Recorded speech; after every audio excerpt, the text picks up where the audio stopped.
નમસ્કાર ગુજરાત હવામાન સમાચારની અંદર ફરી એક વખત આપનું હાર્દિક સ્વાગત છે મિત્રો। છેલ્લા 24 કલાકથી ગુજરાત રાજ્યની અંદર વાતાવરણમાં એક મોટો પલટો આવ્યો છે। પહેલા મધ્ય ગુજરાત અને ઉત્તર ગુજરાતના જિલ્લાઓની અંદર વરસાદી માહોલ જામ્યો। એ પહેલા મિત્રો રાજસ્થાનમાં જે વાદળછાયું વાતાવરણ હતું એમાં તો મિત્રો ધૂળની ડમરીઓ ઉડી છે। હવે પછીના 24 કલાક ગુજરાત રાજ્ય ઉપર અતિ ભારે રહેવાની આગાહી દર્શાવવામાં આવી રહી છે। તમે જોઈ શકો છો તો અત્યારે દક્ષિણ ગુજરાત અને મધ્ય પૂર્વ ગુજરાતના ઘણા બધા જિલ્લાઓની અંદર ચોમાસાના વરસાદની જે છે શરૂઆત થતી હોય તેવું લાગી રહ્યું છે।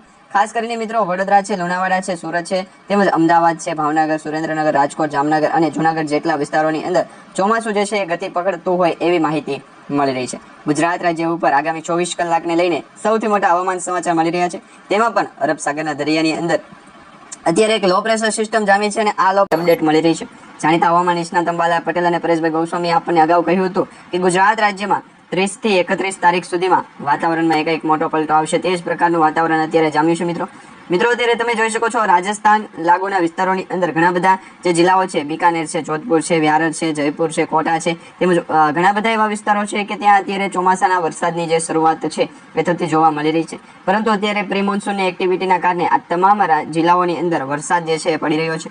તો ગુજરાત રાજ્યના પણ સૌરાષ્ટ્ર ઝોનની અંદર વાતાવરણમાં એક મોટો પલટો આવ્યો છે। તેની એક સૌથી મોટી આગાહી આપણને મળી છે। હવામાન ખાતા દ્વારા આ આગાહી આપવામાં આવી છે। તો એ પહેલા કચ્છ લાગુના વિસ્તારની અંદર ગઈ સાંજે મિત્રો તમે જોઈ શકો છો એ પ્રમાણે ભુજ લાગુના વિસ્તારની અંદર વરસાદ ખાબક્યો છે। આ સાથે વીજળીના કડાકા ભડાકા સાથેની પણ માહિતી મળી રહી છે। અત્યારે મધ્ય પૂર્વ ભારતની અંદર ચોમાસાની ગતિ આગળ વધતી જોવા મળી રહી છે। જૂન મહિનાની શરૂઆત સાથે જ દક્ષિણ ભારતથી લઈ અને મધ્ય પૂર્વ ભારતની અંદર ચોમાસું જે છે દરેક રાજ્યોની અંદર બેસી જવાનું છે। સાર્વત્રિક રીતે વરસાદની જે શરૂઆત થાય છે તેમાં મિત્રો અત્યારે અંદમાન અને નિકોબારના ટાપુઓ અને ખાસ કરીને દક્ષિણ ભારતથી લઈ અને અરબ સાગરના દરિયાની વચ્ચે જે પણ વિસ્તારો છે એ વિસ્તારોની અંદર વાદળછાયું વાતાવરણ જોવા મળી રહ્યું છે। ગુજરાત રાજ્ય ઉપર આગામી 24 કલાક ભારેથી અતિ ભારે સંકટો જોવા મળી રહ્યા છે। વાદળોના ઘેરાવા જામી રહ્યા છે કારણ કે મિત્રો ગઈકાલે પણ ગુજરાતના ઘણા બધા જિલ્લાઓની અંદર વાદળછાયું વાતાવરણ છે આપણે જોયું છે। તો સાથે સાથે મિત્રો અત્યારે ગરમીના પ્રમાણમાં ઘટાડો થતો જોવા મળી રહ્યો છે અને હવે પછી પ્રી મોન્સૂન એક્ટિવિટીના કારણે ગુજરાત રાજ્ય ઉપર આગામી 24 કલાકને લઈને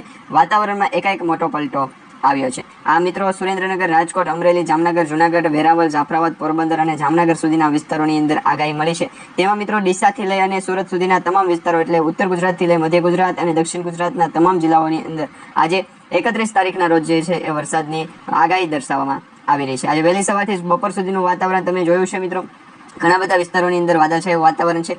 છૂટાછવાયા હળવોથી મધ્યમ વરસાદ પડવાની આગાહી છે। તો બીજા ઘણી બધી એવી માહિતી મળી રહી છે કે તેમાં આપણે જોઈશું કે આવનારા 24 કલાક પછી ગુજરાત રાજ્યનું વાતાવરણ કેવું રહેશે, એટલે કે તારીખ 1 જૂનથી લઈને 10 જૂન સુધી ગુજરાત રાજ્યની અંદર હવામાનની અંદર શું ફેરફાર થશે। આ તમામ માહિતી તમને આજના વિડીયોની અંદર જણાવીશું, એટલે આજનો વિડીયો તમે છેલ્લે સુધી જોતા રહેજો। અને જે પણ મિત્રો આપણી આ યુટ્યુબ ચેનલ પર નવા છે એમને વિનંતી, જો તમે હજુ સુધી અમારી યુટ્યુબ ચેનલને સબસ્ક્રાઇબ નથી કરી તો અત્યારે સબસ્ક્રાઇબ કરી લેજો, જેથી કરીને હવે દરરોજ તમને હવામાન સમાચાર જે છે એ દરરોજના બંને સમયે મળશે, વહેલી સવારે અને સાંજે પણ તમને હવામાન સમાચાર મળતા રહેશે।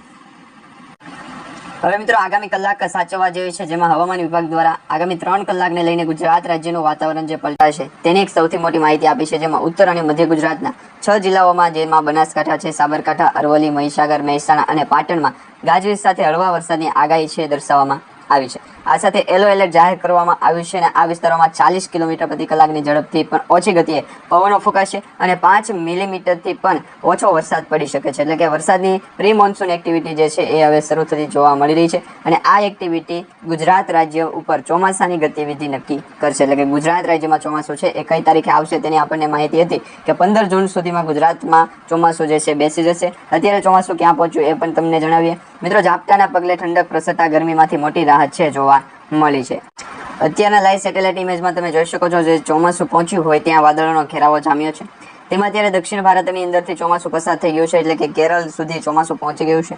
કેરળથી મિત્રો હવે દૂર એટલે કે મધ્ય ભારત તરફ જે છે એ ઘણા બધા એવા રાજ્યો જે છે, છત્તીસગઢ છે, તેમજ મુંબઈ છે, મહારાષ્ટ્ર છે, મધ્યપ્રદેશ છે, સાથે આસામ છે, બિહાર છે, ઘણા બધા એવા વિસ્તારો છે, ઘણા બધા રાજ્યો છે કે ત્યાં હવે ચોમાસાની છે એ શરૂઆત થશે। ગુજરાત રાજ્ય ઉપર ચોમાસાની શરૂઆત 10 તારીખ પછી થવાની છે, એટલે કે 10 થી 15 જૂન વચ્ચે ગુજરાત રાજ્યમાં ચોમાસું છે બેસવાનું છે। આ સાથે મિત્રો તમે જોઈ શકો છો આ મેપની અંદર કે અત્યારે લો પ્રેશર સિસ્ટમો બંગાળની ખાડીની અંદર વધારે પડતી જોવા મળી રહી છે, કારણ કે આ ટેમ્પરેચર જે છે એ લો તરફ જવા જઈ રહ્યું છે અને જ્યારે ટેમ્પરેચર લો તરફ જાય ત્યારે હવામાનની અંદર મોટો પલટો આવે છે અને વાતાવરણની અંદર એકાએક પલટાની સાથે હવામાનની અંદર ફેરફાર જોવા મળે છે. તો આ પ્રકારે ઘણા બધા જે મેપ છે તમે જોઈ શકો છો. 4 તારીખ સુધીમાં ગુજરાતના દક્ષિણ ભાગના વિસ્તારોની અંદર વરસાદ પડશે. એટલે કે 4 તારીખે દક્ષિણ ગુજરાતની અંદર છૂટાછવાયા હળવોથી મધ્યમ વરસાદ છે એ જોવા મળી શકે છે. પછી તમે જોઈ શકો છો 9 તારીખ સુધીમાં સૌરાષ્ટ્ર ઝોન અને દક્ષિણ ઝોનની અંદર વરસાદી માહોલ છે એ જોવા મળી શકે છે. અને બીજી તરફ જે બંગાળની ખાડીની અંદર એટલે કે અંદમાન અને નિકોબારના ટાપુથી ચોમાસાની શરૂઆત થઈ છે. આ વર્ષનું નૈઋત્યનું ચોમાસું જે છે મોડું બેસ્યું છે. 1 મહિનો આ ચોમાસું જે છે એ મોડું શરૂ થયું છે. એટલે કે આ 1 મહિના પછી ગુજરાત રાજ્યની અંદર વરસાદની આગાહીઓ જાણવા મળતી હોય, પરંતુ આપણે અગાઉ એટલા માટે માહિતી મેળવીએ છીએ, માહિતી જણાવીએ છીએ કે તેની અંદર ગુજરાત રાજ્યના ચોમાસાના વરસાદના ભાગરૂપે હવામાનની અંદર જ્યારે ફેરફાર થતો જોવા મળે ત્યારે વાતાવરણની અંદર એકાએક પલટો જોવા મળે છે, વરસાદી માહોલ જે છે એ જોવા મળે છે. તો આના ભાગરૂપે ગુજરાત રાજ્યની અંદર પણ આગામી 24 કલાક પછી ના જે છે એ 3 થી 4 દિવસ આપણે એવું માની લઈએ કે ત્યાં પ્રી મોન્સૂનની એક્ટિવિટી છે એ આગળ વધશે. પછી મિત્રો તમે જોઈ શકો છો ગુજરાત રાજ્યનો મેપ કે ગુજરાત રાજ્યમાં તમે તારીખ વાઇઝ જોઈ શકો છો, જેમાં 9 તારીખ સુધીમાં એટલે 30 તારીખથી 9 તારીખ સુધીમાં ઘણા બધા જે મધ્ય ગુજરાતના જિલ્લાઓ છે, પૂર્વ ગુજરાતના જિલ્લાઓ છે અને દક્ષિણ ગુજરાતના જિલ્લાઓ છે ત્યાં ચોમાસાના વરસાદની જે છે એન્ટ્રી થઈ જશે. સૌરાષ્ટ્રના જિલ્લાઓની અંદર છૂટાછવાયા અમુક સ્થળો ઉપર વરસાદ છે એ રૂપી જોવા મળશે. પછી તમે જોઈ શકો છો તો 9 તારીખ સુધીમાં 4 થી 9 તારીખ સુધીમાં જે તાપમાનની અંદર છે મોટો ઘટાડો થશે. 5 ડિગ્રી સુધીનું તાપમાન છે ઘટશે. 5 થી 6 ડિગ્રી સુધીનું તાપમાન ઘટતાની સાથે જે અત્યારનું તાપમાન 40 ડિગ્રી સેલ્સિયસ સુધી પહોંચ્યું છે એ મિત્રો 34 થી 35 ડિગ્રી સેલ્સિયસ સુધી તાપમાન છે એ 10 તારીખ સુધીમાં થઈ જશે.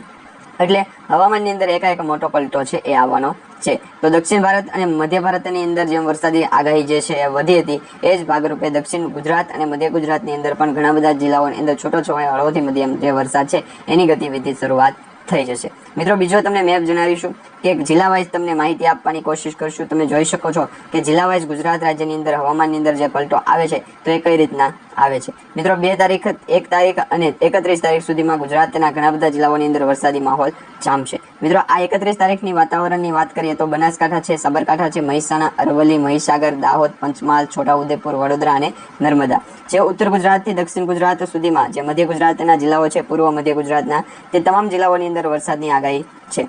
છૂટાછવાયા સ્થળો ઉપર હળવોથી મધ્યમ મેઘગર્જના સાથેનો ભારે વરસાદ પડવાની આગાહી પણ ચેતવણી સ્વરૂપે આપવામાં આવી છે. આજે ઓરેન્જ એલર્ટ દર્શાવવામાં આવી રહ્યું છે એ તમામ ઓરેન્જ એલર્ટની અંદર જે વાતાવરણની અંદર 50 થી 60 કિલોમીટર પ્રતિ કલાકની ઝડપે જે છે પવનો ફૂંકાશે. એટલે હવામાનની અંદર એકાએક સીધો મોટો પલટો આવશે. બાકી મિત્રો દેવભૂમિ દ્વારકા છે, જામનગર છે અને પોરબંદર આ 4 થી 3 જિલ્લાઓ એવા છે કે ત્યાં વરસાદની હમણાં સુધી કોઈ આગાહી રહેશે નહીં. આ મિત્રો બાકીના કચ્છ છે તેમજ મોરબી, સુરેન્દ્રનગર, પાટણ, અમદાવાદ, ગાંધીનગર, ખેડા અને આણંદ જે મધ્ય ગુજરાતના જિલ્લા અને કચ્છ લાગુના વિસ્તારો છે, કચ્છ રીજન છે એ ભાગની અંદર મિત્રો છૂટાછવાયા સ્થળો ઉપર મેઘગર્જના સાથેનો હળવાથી મધ્યમ વરસાદ છે જોવા મળવાનો છે.